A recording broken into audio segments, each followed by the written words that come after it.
Hey, welcome back to another taxidermy tip with Skirb. I'm Skirb. Today we're going to talk about how to package up this hide and get it ready for the freezer, whether you're storing it at your house or you're getting ready to take it to your taxidermist, whatever.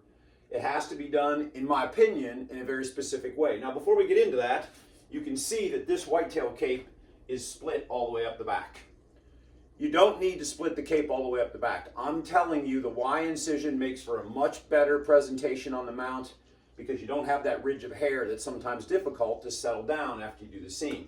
So this one, I'm going to have to match it back up. I'll do a little bit of sewing and kind of recreate the two. It's fine, but the only time you should seam that all the way up is if you're out of state, you're out west, it's warm, and you have to salt this hide for transport. That's the only time. It's so much easier if it's not seamed. So just wanted to get that out there if that helps anybody. Now, how to package this thing. You got to go skin to skin. That's going to help keep it nice and moist during the freezing process. So I'm going to fold this up just like this, match everything up. We got the brisket and the leg points. Okay, and then I'm just going to push it together like this, just like this. Okay, now I know what your instinct is. You want to roll that face. I'm going to do it, but you shouldn't do it. If you roll the face and the ears like this, you should never do this. Here's why. Now the ears are on the inside of this cape. Bacteria are working on that hair right now. You put this in the freezer like this, what's going to freeze last? The ears and the face, where the hairs are very short and very sensitive. We don't want that. We want this part to freeze as quickly as possible. So this is my opinion. Here's what I always do. I just take it and I fold it in thirds, just like this. Okay, get everything in there. Fold it in thirds, just like that.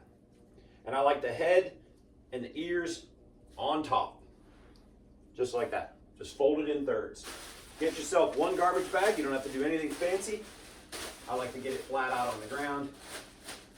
And then I'm going to put this right in the bottom, exactly the way it is. Look, just like this. Notice the ear and the face are on top, so they're going to freeze first and really protect all that hair. Now, I know some guys are like, well, what about freezer burn?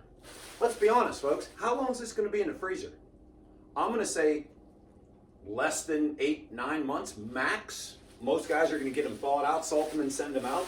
Don't worry about freezer burn on a deer hide that you're going to actually get mounted. Get all the hair, get all the air out of it. See, getting the air out.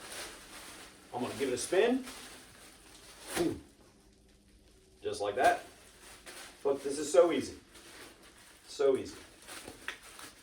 Run your knot down to the end. I'm going to label this for the customer, drop this right in the deep freeze, and that thing is good, I'm telling you, for 12 to 16 months. Ears will be fine, face will be fine, lips will be fine, everything will be good. I hope that helps, and I'll see you next time on the next taxidermy tip. Take care, everybody.